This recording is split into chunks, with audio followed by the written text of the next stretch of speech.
നമസ്കാരം. പ്രധാന വാർത്തകൾ. സഭയിൽ സ്വർണ്ണ പോര്. മുഖ്യമന്ത്രിയുടെ ഓഫീസിനെതിരെ പ്രതിപക്ഷം.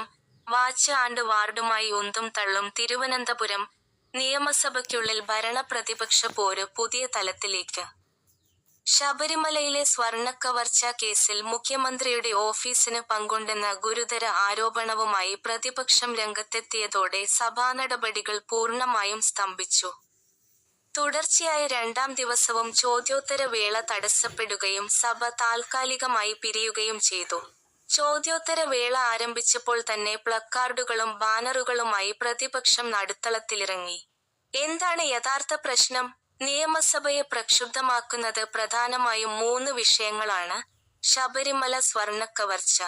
ശബരിമല ക്ഷേത്രത്തിലെ സ്വർണം മോഷ്ടിക്കപ്പെട്ടതുമായി ബന്ധപ്പെട്ട കേസിൽ പ്രത്യേക അന്വേഷണ സംഘത്തിന്റെ സെറ്റ് പ്രവർത്തനത്തിൽ മുഖ്യമന്ത്രിയുടെ ഓഫീസ് ഇടപെടുന്നു എന്നതാണ് പ്രധാന ആരോപണം.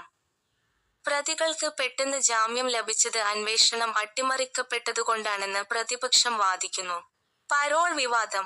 പയ്യന്നൂർ സ്റ്റീൽ ബോംബ് സ്ഫോടനക്കേസിലെ പ്രതികളായ CPM പ്രവർത്തകർക്ക് ചട്ടങ്ങൾ ലംഘിച്ച് പരോൾ നൽകിയെന്ന വിഷയത്തിൽ കെ. രമ നൽകിയ അടിയന്തര പ്രമേയത്തിന് അനുമതി നിഷേധിച്ചത് പ്രതിഷേധം കടുപ്പിച്ചു. മന്ത്രിയുടെ രാജി. സ്വർണ്ണക്കവർച്ചാ വിവാദത്തിന്റെ പശ്ചാത്തലത്തിൽ ദേവസ്വം മന്ത്രി VN വാസവന്റെ രാജി ആവശ്യപ്പെട്ടാണ് പ്രതിപക്ഷം പ്രതിഷേധിക്കുന്നത്.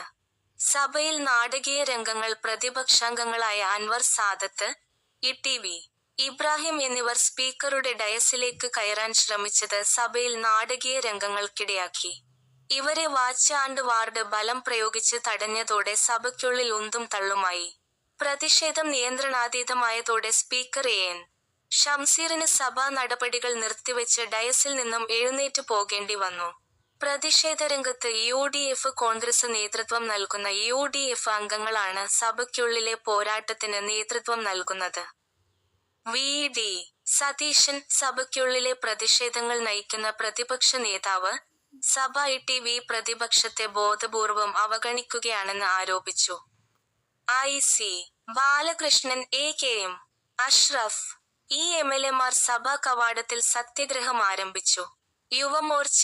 സഭയ്ക്ക് പുറത്ത് BJPയുടെ പോഷക സംഘടനയായ യുവമോർച്ചയും ശബരിമല വിഷയത്തിൽ ശക്തമായ പ്രതിഷേധവുമായി തെരുവിലുണ്ട്. ആരോപണം തള്ളി മുഖ്യമന്ത്രി. പ്രതിപക്ഷം ഉന്നയിക്കുന്ന ആരോപണങ്ങൾ അടിസ്ഥാനരഹിതമാണെന്ന് മുഖ്യമന്ത്രി പിണറായി വിജയൻ സഭയിൽ വ്യക്തമാക്കി. കോടതിയുടെ മേൽനോട്ടത്തിലാണ് അന്വേഷണം നടക്കുന്നത്. പ്രതിപക്ഷം സഭയിൽ അക്രമം അഴിച്ചുവിടുകയാണെന്നും സ്പീക്കറുടെ കാഴ്ച മറയ്ക്കും വിധം ബാനറുകൾ ഉയർത്തുന്നത് ജനാധിപത്യത്തിന് ചേർന്നതല്ലെന്നും അദ്ദേഹം കുറ്റപ്പെടുത്തി.